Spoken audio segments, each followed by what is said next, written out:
문제는 또 있었습니다. 사고 당시 40여 명이 근무하던 서울경찰청 112 종합상황실에는 책임자가 없었다죠. 신고를 받고 바로 지령을 내려 가장 먼저 대응을 했어야 하는 상황실이 사고 발생 뒤 1시간이 지나도록 보고를 하지 않은 사실까지 알려지며 비판이 그야말로 쏟아지고 있습니다. 경찰청은 그래서 소방 쪽에서 연락을 받아 참사를 인지했습니다. 대체 무슨 일이 있었던 걸까요? 홍조 기자가 보도합니다. 서울경찰청 112 치안종합상황실은 서울 지역에서 들어오는 모든 112 신고를 접수합니다. 통상 40여 명이 근무하는데 35명가량이 전화를 받아 신고 내용의 긴급성을 확인해 담당 경찰서에 지령을 내립니다. 야간 책임자인 상황관리관은 긴급 상황이 생기면 서울경찰청장과 경찰청에도 이를 알려야 합니다.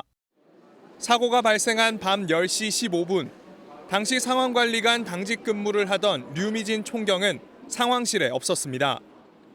경찰청이 사고 소식을 알게 된 것도 사고 발생 45분 정도 뒤인 밤 11시쯤 소방에서 내용을 전달받고 나서였습니다.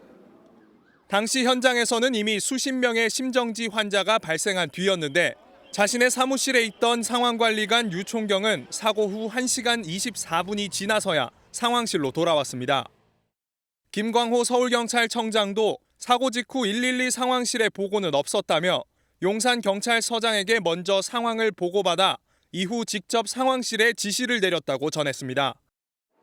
이태원에서 걸려오는 수많은 112 신고로 사고를 가장 빨리 알았을 서울경찰청 112 상황실의 대처에 의문이 생기는 대목입니다.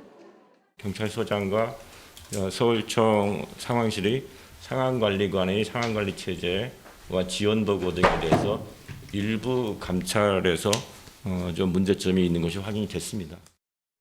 경찰청 특별감찰팀은 당일 근무한 112 상황실 당직자들을 조사하고 있습니다. MBN 뉴스 홍지호입니다. 안녕하세요. 김주하입니다. 공정하고 신속한 MBN 뉴스, 유튜브를 통해서도 만나보실 수 있습니다. 특히 더 많은 뉴스와 라이브를 보고 싶으시다면 오른쪽을 눌러서 구독하시면 됩니다. 어렵지 않죠? 빠르고 정확한 뉴스로 계속 찾아뵙겠습니다. MBN 뉴스를 시청해주신 여러분 고맙습니다.